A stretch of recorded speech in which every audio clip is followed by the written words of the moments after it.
لب پہ میرے یہ صدا ہے شاہزلی نور الزمان. الحمدللہ وحدہ والصلاة والسلام علی من لا نبی بعدہ.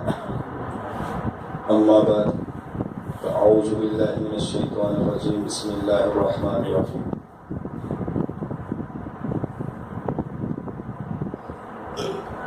میرے بھائیوں، بزرگوں اور دوستوں، اللہ جل جلالہ کا کرم اور احسان ہے کہ آج ہم خانقاہ نقشبندیہ شاذلیہ فیوچر کالونی میں بیٹھے ہوئے ہیں.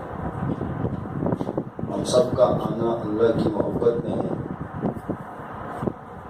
اور ہم سب کا مقصد ایک ہی ہے کہ اللہ پاک ہم سب سے راضی ہو جائیں اور اللہ پاک اس کے بدلے میں ہمیں جنت میں داخلہ ہمارا نصیب فرمائے.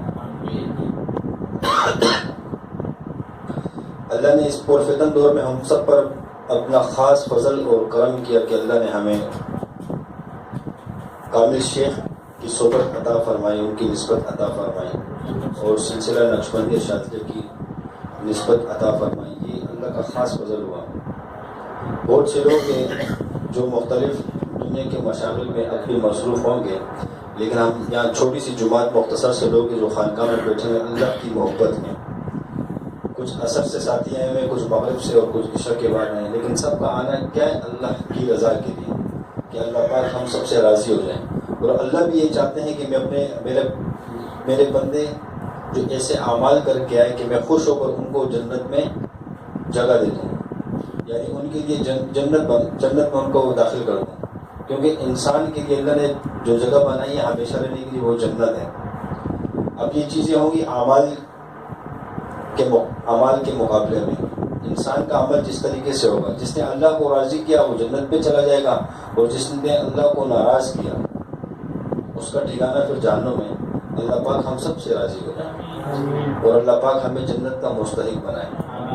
اور جنت میں جانا بھی اللہ کے فضل سے ہوگا. جنت میں جانا بھی اللہ کے فضل سے ہوگا.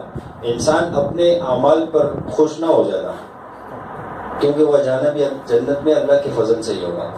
تو اللہ پاک نے ہم سب کو جو نسبت عطا کی، ہم اس پہ جتنا بھی شکر ادا کرے کم ہے، جتنا بھی شکر ادا کرے کم ہے.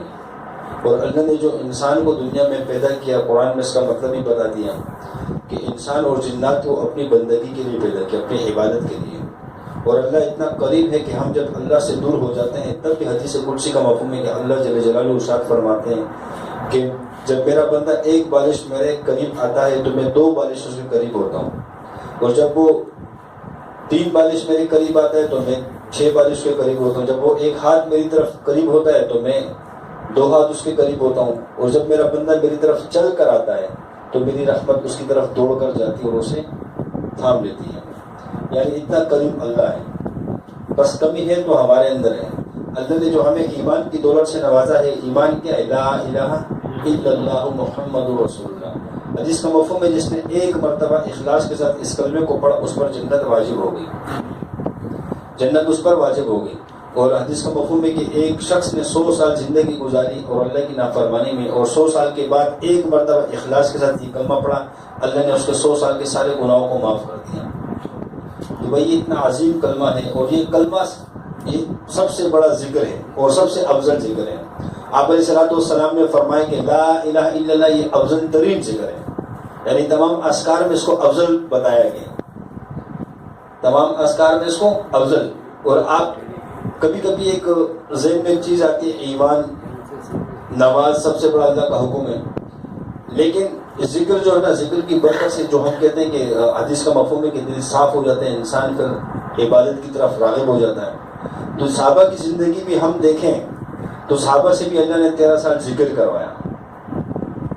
یعنی ذکر جیسے ایک حدیث کو ساتھ جوڑیں تو آپ علیہ الصلوۃ والسلام نے فرمایا کہ اپنے ایمان کی تجدید کیا کرو. صحابہ نے پوچھا یا رسول اللہ ایمان کی تجدید کیا ہے؟ تو آپ علیہ الصلوۃ والسلام نے فرمایا کہ لا الہ الا اللہ یہ پڑھو اور اس سے ایمان تازہ ہوگا.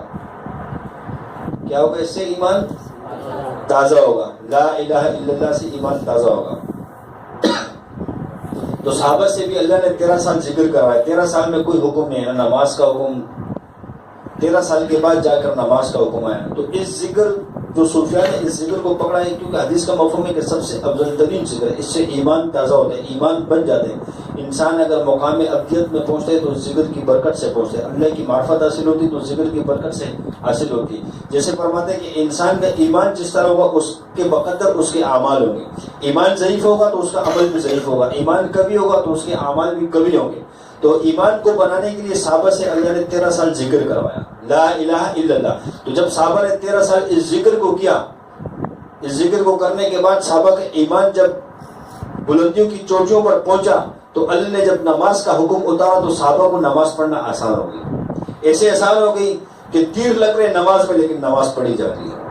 آج ہمیں مچھر کاٹ لے تو خارش کرنا شروع کر دیتے ہیں، یا کوئی خارش ہو جاتی ہے تو فوراً اس کو کھجانا شروع کر دیتے ہیں، لیکن صحابہ کی نمازیں ایسی تھی کہ تیر لگنے کے باوجود بھی نماز میں کھڑے، اور صحابہ جب رکوع میں جاتے پرندے آ کر ان کے کمر پہ آ کے بیٹھتے، سجدے میں چلے جاتے ہیں تو پرندوں کو بھی بے جان لگتے، ایسی نماز۔ غالباً ایک صحابی کو تیر لگا، حضرت علی رضی اللہ عنہ، تو فرمایا کہ میں جب نماز میں کھڑا ہوں تب اس تیر کو نکالو، یعنی نماز، کیونکہ ایمان جب اتنا قوی ہو گیا تو نماز پڑھنا آسان ہو گیا۔ تو نماز میں بھی وہ کیفیت حاصل ہوگی کہ جب نماز میں کھڑے تو بیغم ہو کے بس یہ سمجھ رہے کہ اوپر اللہ اور نیچے میں۔ جیسے حدیث جبرائیل کا مفہوم ہے کہ نماز اس طرح پڑھو کہ گویا اللہ تمہیں دیکھ رہا ہے، نماز اس طرح پڑھو کہ گویا تم اللہ کو دیکھ رہو۔ تو صحابہ کو یہ کیفیت حاصل ہو گئی تھی، کس کی برکت سے؟ 13 سال ذکر کی برکت سے۔ تو اتنا ذکر کیا کہ نماز میں وہ کیفیت حاصل ہو گئی۔ تو ہم بھی اس کلمے کو ذکر جب زیادہ کریں گے تو ہمارا ایمان تازہ ہوگا، ایمان کی تجدید ہوتی رہے گی۔ تو اس کلمے کے ذکر کو ہم زیادہ سے زیادہ کریں، جب ہمارا ایمان بن جائے گا تو نماز پڑھنا آسان ہو جائے گی۔ کیوں کہ جب ہم مسجد سے آواز سنیں گے، حی علی الصلاۃ حی علی الفلاح، کہ آؤ کامیابی کی طرف، آؤ جو ہے نا بھلائی کی طرف، تو اور پھر ہمیں یہ یقین ہو جائے گا کہ یہ پکار کس کی ہے، اس رب کی طرف بلایا جا رہے ہیں۔ کیوں کہ جب رب کی محبت دل کے اندر آئے گی اس ذکر کی برکت سے، اس کی محبت دل میں آ گئی، اس کی محبت کا نور دل میں اتر چکا ہے، تو پھر اللہ کے احکامات کو ماننا آسان ہو جائے گا۔ تو پھر ہم جیسے اذان سنیں گے فوراً ہمارے قدم مسجد میں جانے کے لیے خود بخود تیار ہو جائیں گے، خود بخود ہم مسجد میں جائیں گے۔ کیوں؟ ایمان اس سے مضبوط ہوگا، کس سے؟ لا الہ الا اللہ کی برکت سے۔ تو ایسا ایمان، جب ایمان مضبوط ہمارا ہو جائے گا تو نماز پڑھنا آسان ہو جائے گا، اور نماز پھر ایسی ہوگی، علم والی نماز ہوگی، معرفت والی نماز ہوگی۔ اور جب مسلمان اس سجدے میں جائے گا تو زمین پہ اس پہ رش کرے گی۔ جب وہ آسمان کے تخت، آسمان کے سائے کے نیچے جب نمازی کھڑا ہوگا تو آسمان پہ رش کرے گی کہ یہ کیسی نمازیں ہیں۔ صحابہ کی نمازیں ایسی تھی کہ 2 رکعت پہ اللہ سے بڑے بڑے مسائل کو حل کروا دیتے تھے۔ آج ہماری نمازیں بڑی کمزور ہیں، کیونکہ ایمان کمزور ہو چکا ہے۔ جتنا ایمان مضبوط ہوگا، جتنی ذکر سے پاور ملے گی، اتنے ایمان میں بڑھوتی آئے گی، اور اتنا ہی اعمال کے اندر بڑھوتی آئے گی، اور نماز پڑھنا آسان ہو جائے گا۔ جو سب سے بڑا حکم اللہ کا نماز کا ہے، کہ حدیث کا مفہوم ہے کہ قیامت کے روز سب سے پہلے نماز کے بارے میں پوچھ ہوگی، جس کی نماز پوری نکل آئی تو اس کے باقی اعمال بھی پورے نکلیں گے، اور جس کی نماز بیکار ثابت ہوئی تو اس کے باقی اعمال بھی بیکار ہوں گے۔ تو میرے بھائیوں، بزرگوں، دوستوں، نماز کو ہلکا نہ سمجھیں۔ نماز اللہ سے براہ راست ملنے کا ذریعہ ہے، نماز براہ راست اللہ سے بات چیت کرنے کا ذریعہ ہے۔ نماز میں انسان، ایک مسلمان اللہ سے براہ راست بات کر رہا ہوتا ہے۔ تو یہ نماز ہماری بنے گی ذکر کی برکت سے، لا الہ الا اللہ کی برکت سے بنے گی، کہ ہم خوب لا الہ الا اللہ کا ذکر کرنے والے بن جائیں۔ اس کے خوب جو نا صوفیاء نے اسی لیے ذکر کو پکڑا کہ جس سے ایمان تازہ ہوتا ہے۔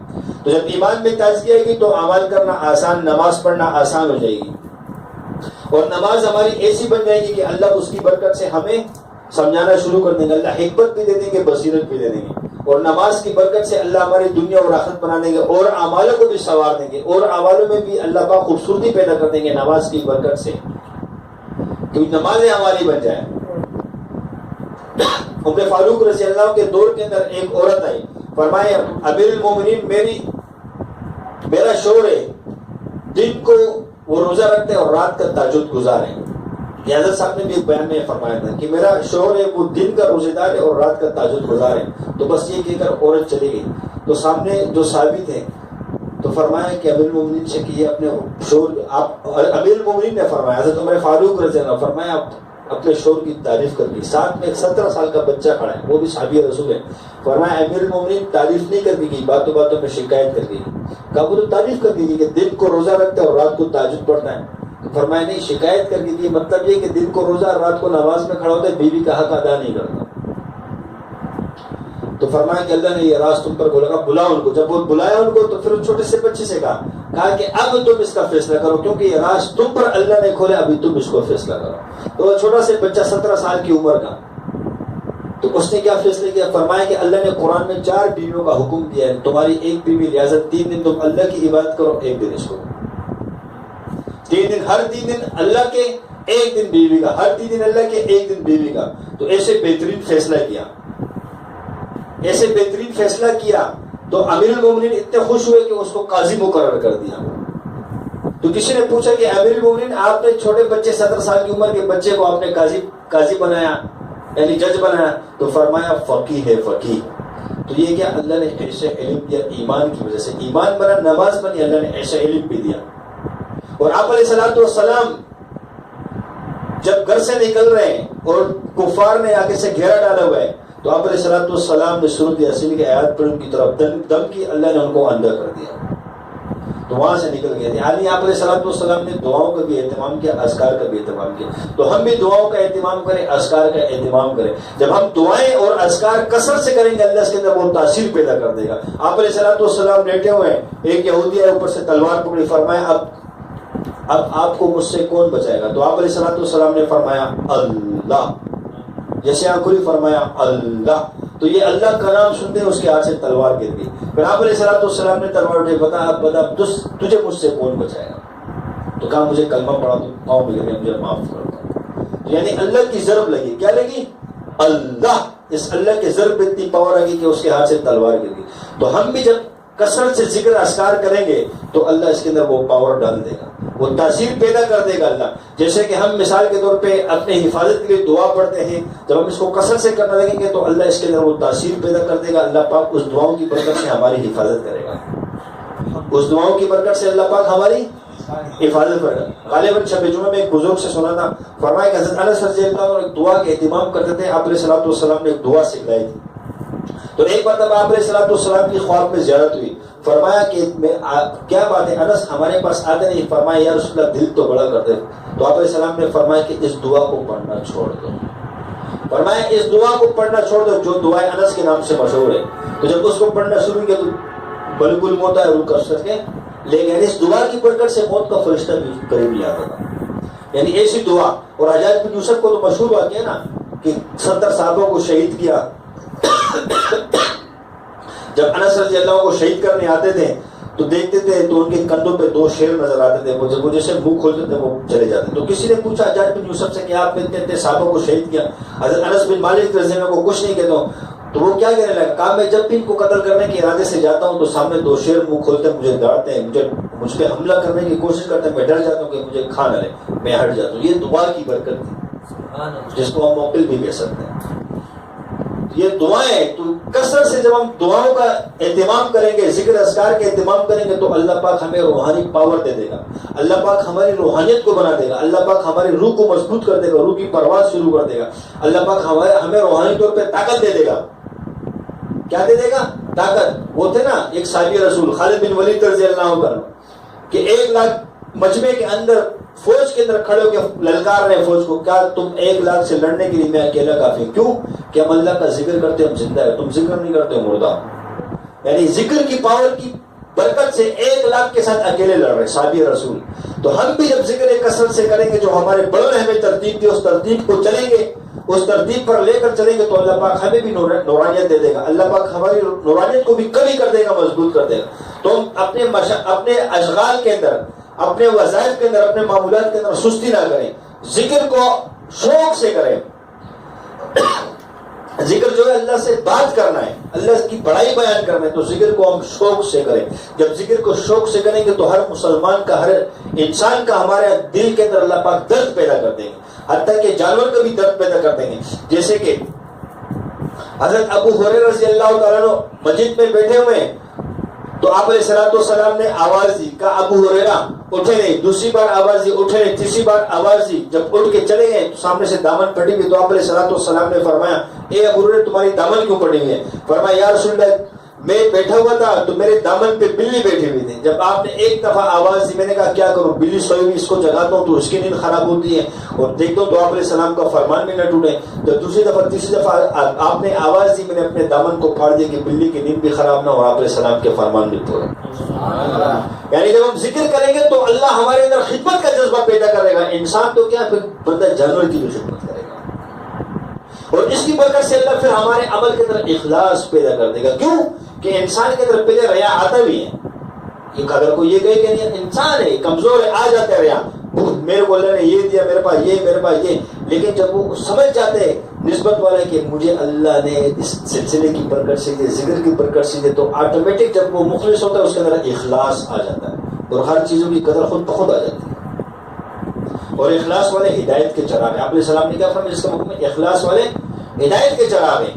جیسے کہ حضرت علی رضی اللہ تعالیٰ ایک کو یہودی کے ساتھ لڑ رہے, اب جب یہودی کی سینے پہ بیٹھ کے تلوار ہاتھ پہ گلے تک پہنچا دی تلوار, تو یہودی نے تھوک پھینکا حضرت علی رضی اللہ کے چہرے مبارک پر, تو فوراً اس کے سینے سے اتر کے چھوڑ دیا. تو یہودی کا مجھے کیوں چھوڑا, حالانکہ آپ کے ہاتھ میں تلوار میرے گردن کے قریب, فرمایا کہ پہلے اللہ کے لیے تھا, اب جب تم نے میرے چہرے پہ تھوکا تو اب میرا ذاتی غصہ شامل ہو گیا, لہٰذا میری ذات کا معاملہ کیا, میں نے چھوڑ دیا کہ ایسا نہ ہو کہ میرے ذاتیات آ جائے اس میں قتل کرنے میں. تو یعنی ایسا اخلاص تھا. تو جب ہم بھی ذکر کریں گے, خدمت کا جذبہ اللہ بنا دے گا, تو پھر ہمارا اخلاص بھی اللہ بنا دے گا. شرط یہ کہ اخلاص اللہ مخلص کا بناتا ہے, جو مخلص ہو اس پر اخلاص.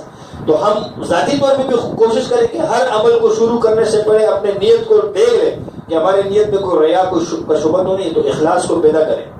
لیکن جیسے حضرت فرماتے ہیں کہ جن کا رخ صحیح ہوتا ہے نا, رخ جب رخ ان کا ٹھیک ہے, اخلاص بنے نہ ہو, لیکن رخ صحیح ہے, رخ پہ چلتے چلتے اللہ خود اخلاص دے گا, بشرطے کہ رخ صحیح ہو. تو اللہ نے ہمارا رخ جو رکھا ہے وہ سلسلے کا, ذکر اذکار کا, اللہ کی طرف جانے کا, آپ علیہ السلام کی قربت کا, اپنے مشائخ کے ساتھ محبت کا, عشق کا.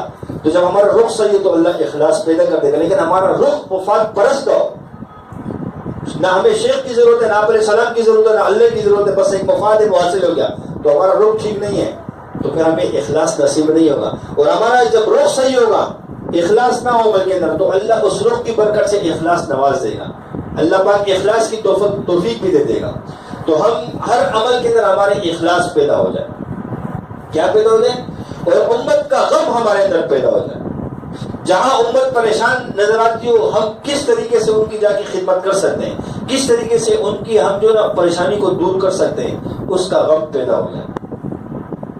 اور امت کا درد پیدا ہو جائے کہ ہر امتی جہنم سے بچ کر کے جنت میں جانے والا بن جائے. اس کے لیے کہ ہم کیا کر سکتے ہیں, اس کو ذکر پہ لگا سکتے ہیں, اس کو دین کے کسی اور شعبے کے ساتھ لگا سکتے ہیں. تو ہر انسانیت کا غم اور درد بھی ہمارے دلوں کے اندر پیدا ہو جائے. ہم اس پہ بھی مخلوق کو لانے کی کوشش کریں. حضرت فرماتے ہیں جب کسی مریض کو ذکر دیا جائے تو اس میں یہ نیت کی جائے کہ اس کا تعلق اس ذکر کی برکت سے اللہ کے ساتھ بن جائے. یہ دعوت ہے, کس کے ساتھ بن جائے, اللہ کے ساتھ بن جائے. اب اس کو برائی سے روکنا کیا ہے کہ اس کے ساتھ جو گندی چیزیں لگی ہوئی ہیں ذکر دو, اس نیت سے دو کہ وہ گندی چیزیں بھی اس سے ہٹ جائیں, اور جو گندے اس کے اندر برائی ہیں وہ بھی ہٹ جائیں. اور ذکر کے ساتھ یہ کہ اس کے دل میں اللہ کی محبت پیدا ہو جائے اور اللہ کے ساتھ تعلق بن جائے. اس نیت سے ذکر دو. جب ہم مریضوں کو ذکر اس نیت سے دیں گے تو اللہ پاک ان کے دل کے اندر ذکر کی محبت پیدا کر دے گا, وہ پھر خود ذاکر بن جائیں گے. بنیں گے نہیں, پھر ان کا دل خود تڑپے گا کہ ہم ذکر کریں, تو پھر وہ خود کثرت ذکر پہ آنے والے بن جائیں گے. تو آپ اس نیت کے ساتھ چلیں, کیونکہ مخلوق کی بھی ہم نیت کریں. تو کوشش کریں گے نا, اب ذکر کا اللہ ساتھی قریب قریب آ جائیں انشاءاللہ.